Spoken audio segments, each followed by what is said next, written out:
Good afternoon friends. तणाव व्यवस्थापन या सिरीजमध्ये तुम्हा सगळ्यांचं स्वागत आहे. आज आपण पाहणार आहोत भाग 5. त्याच्यासाठी वचन वाचूया. उत्पत्ती याचा 2रा अध्याय आणि वचन 18. आणि यहोवा देव म्हणाला, मनुष्य एकटा असावा हे बरे नाही. मी त्याच्यासाठी त्याच्या योग्यतेचा मदतगार करीन. याच्या आधी आपण बघितलं की परमेश्वराने आदामाला घडवलं आणि त्याला एदेन बागेत ठेवलं. आणि त्याला ठेवण्यामागे 2 कारणं होती. 2 कामं प्रामुख्याने परमेश्वराने आदामाला दिली होती आणि ती होती की त्या बागेची त्याला मशागत करायची होती आणि त्या बागेची त्याला राखण करायची होती. आता हे काम करत असताना परमेश्वराने त्याला काही सूचना, महत्त्वाच्या सूचना दिल्या होत्या. त्याच्याविषयी पण आपण तणाव व्यवस्थापनाच्या भागामध्ये आपण बघितलं की काय त्याला सूचना दिल्या होत्या. आणि त्याच्यानंतर जेव्हा हे सगळं होत होतं आणि आदाम त्या जमिनीची मशागत करत होता आणि त्या बागेची राखण करत होता, तेव्हा परमेश्वराला हे जाणवलं की वचनामध्ये असं लिहिलं आहे की यहोवा देव म्हणाला की मनुष्य एकटा असावा हे बरे नाही. आणि पुढं एक सुंदर वाक्य असं लिहिलेलं आहे की मी त्याच्यासाठी त्याच्या योग्यतेचा मदतगार करीन.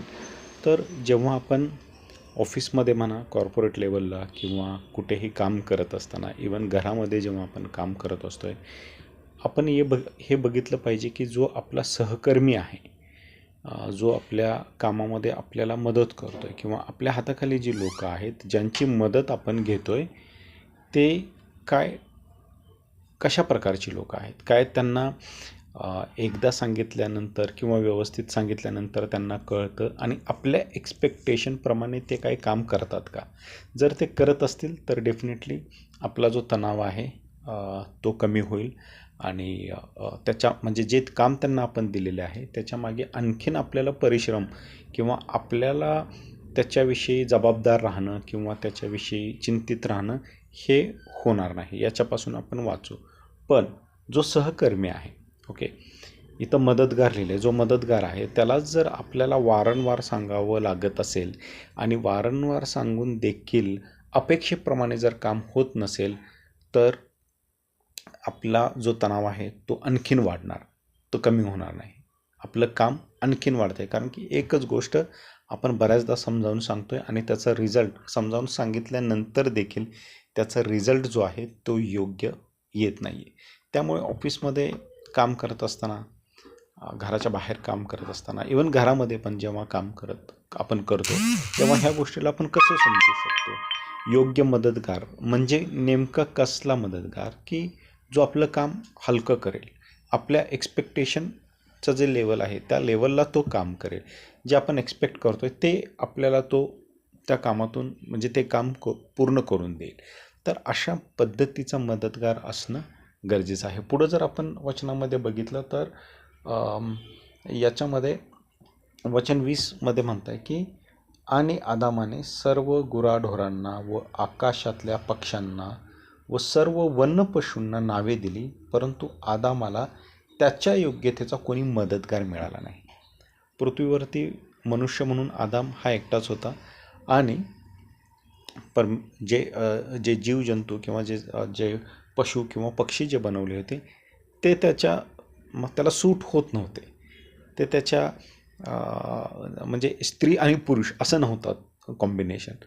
त्यामुळे इथं वचनामध्ये लिहिलेलं आहे की त्याच्या योग्यतेचा कोणी मदतगार मिळाला नाही. आणि याच्यातून परमेश्वर पुढं जातात आणि आदामाद्वारे परमेश्वर हव्वाची निर्मिती करतात, जेणेकरून आदामाला एक योग्य मदतगार मिळतो.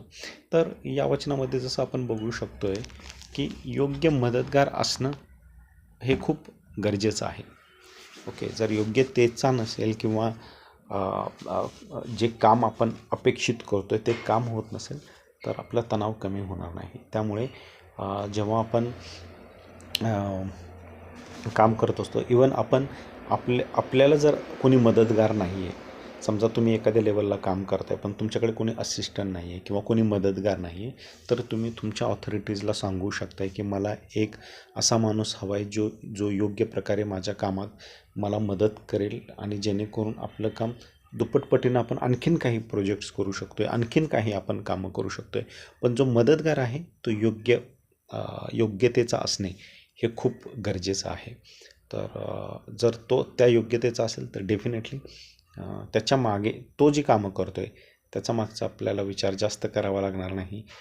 त्याच्यावरती आपण विश्वास ठेवून आपण त्याला काम देऊ शकतो आहे आणि योग्य ते जे आपण अपेक्षा करतो आहे त्याप्रमाणे ते काम पूर्ण होईल आणि डेफिनेटली ही गोष्ट आपल्याला मदत करेल की आपला जो तणाव आहे तो कमी होईल.